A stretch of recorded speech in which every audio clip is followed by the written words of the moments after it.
So hey guys, আমি রবি চলে আসলাম নতুন ভিডিও নিয়ে তোমাদের মাঝে। আর এখন আমি বেরোবো, আমি রেডি। আমি এখন যাবো 7 নম্বর, না সরি, ভুল হয়ে গেছে। আমি এখন যাবো চরেরহাট নদীর পাড়ে। চরেরহাট নদীর পাড়ে ওখানে নৌবাহিনীদের একটা নৌবাহিনী যে ক্যাম্প, নৌবাহিনীর এরিয়া অ্যাকোয়ার করে নিছে। ওইখানে আবার নতুন করে দোকানপাট বইছে, কফি শপ বইছে নদীর পাড়ে একদম। খুবই সুন্দর জায়গা, তোমরা চলো দেখি। আমি যাব, আমার মেয়ে যাবে, আমার ওয়াইফ যাবে। আমি গাড়িতে করে নিয়ে যাচ্ছি, তো ওখানে যে দেখা হচ্ছে, চলো লেটস গো। সো হ্যাঁ গাইজ, চলে আসি আমি। দেখো এই যে সেই ওই পাশে কাটাবন, ওইটাকে কাটাবন বলে, এটা চরেরহাট। আর এর আগে আমি মেলা এক সময় আমি অনেক আড্ডা দিয়েছি। এই যে আমার গাড়ি এখানে থইছি। আর এখানে এখন উন্নয়নের কাজ চলতেছে। এটা হচ্ছে নৌবাহিনী নিয়ে নিয়েছে, ঠিক আছে, নৌবাহিনীর আন্ডারে। এই যে সম্পূর্ণ সৌন্দর্য রক্ষণার্থে নৌবাহিনী। আর ওই জায়গায় চেকপোস্ট বানানো আছে ওই যে ওখানে। আর আমি দেখাচ্ছি, দাঁড়া। আগে কিন্তু এসছে এই জায়গাটা, আগে এখানে ওই জায়গাটা বালি টালি ফেলা, এই জায়গায় ব্যবসা করতো যারা ব্যবসায়ী ছিল, বড় সড়ো ব্যবসায়ী, তারা ব্যবসা করতো এখানে, ঠিক আছে। বালি টালি ফেলায়, পিছনে নদী।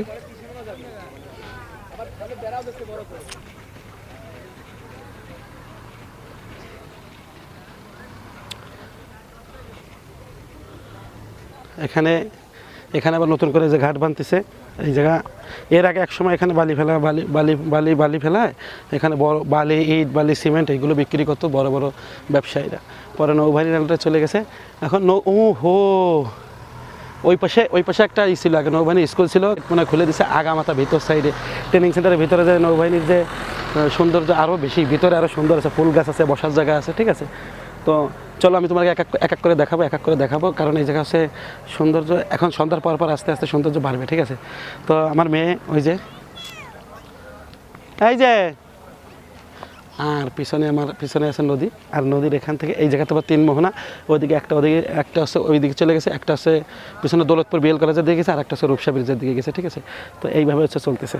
তো চলো দেখা যাক, আমার সাথেই থাকো, আমি দেখাচ্ছি, ঠিক আছে।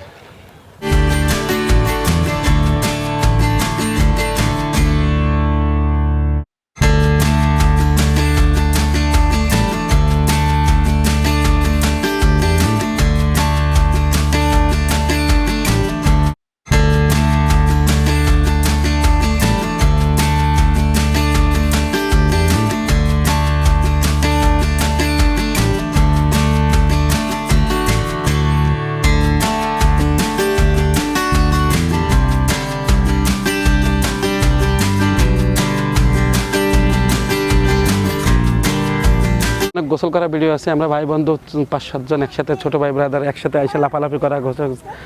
তারপরে ওইখান থেকে সাঁতরায় এই পর্যন্ত আইসি, আবার এপারেতে সাঁতরায় ওই পর্যন্ত গেছি এই কিছুদিন আগে। এটা যারা নতুন দেখতেছো তোমরা কিন্তু সাবস্ক্রাইব করে দিও গাইস, এটা খুবই ফ্যান্টাস্টিক একটা হতে যাচ্ছে চ্যানেল। এটার সফর অনেক বড় হবে, এটার সঙ্গেই থাকবা, এটার সাথে সবসময় জুড়ে থাকবা। আর মা একটু টাটা দাও, আম্মা টাটা দাও পরান আমার কলিজা। তো চলোই। তো আমি ভাবিলাম যে মনে হয় এর ভিতরে যাওয়া যাবে, কিন্তু না, এখানে বহিরাগতদের প্রবেশ নিষেধ। আমাদের এই পর্যন্তই শেষ। আর এই দেখো যে রাস্তার কথা বলতেছিলাম, যে রাস্তা করতেছে, এখান থেকে রাস্তা করতেছে, এর ভিতরে সুন্দর একটা রাস্তা ঘুরাই নিয়ে চলে গেছে। আর এইখানে হচ্ছে আমরা প্রায় গোসল করতাম, এই জায়গা, এই সীমানা, এই জায়গা গোসল করতাম। আর এইখান থেকে হচ্ছে আবার ওই নৌবাহিনী যে তোমার ওই ট্রেনিং সেন্টার, যেটা এইখান থেকে নদীর পাড় দিয়ে এই গেটটা আছে। কিন্তু আমি মনে করছিলাম ভিতরে যাওয়া যাবে, কিন্তু ভিতরে যাওয়া যাবে না। ভিতরে যাওয়ার জন্য আর কি নিষেধাজ্ঞা আছে, বহিরাগতদের প্রবেশ নিষেধ। এখানে শুধু নৌবাহিনীর লোকজন যারা আছে তারা যাবে। আর আমি কিন্তু এখানে তো চলো, সন্ধ্যা হয়ে যাচ্ছে, এখন বাড়ির দিকে যাওয়া যাক। বাড়ির দিকে যাবো, কারণ আমার বাড়ি অনেক কাজ আছে আজকে। আমার মেয়েকে নিয়ে আসছি, মেয়েকে নিয়ে যেতে হবে, মেয়েকে নিয়ে এই দিক দিয়ে।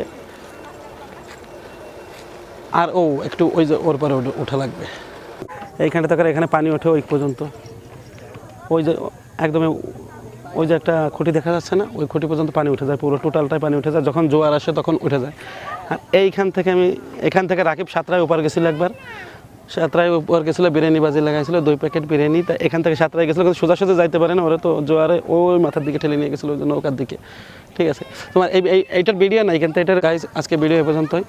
আর যারা নতুন দেখতেছে সাবস্ক্রাইব করে দিও। আর কিছু বলার নেই ভাই, লাইক কমেন্ট শেয়ার করো, কমেন্ট বক্স ফাঁকা আছে, ইচ্ছা মতো লেখো।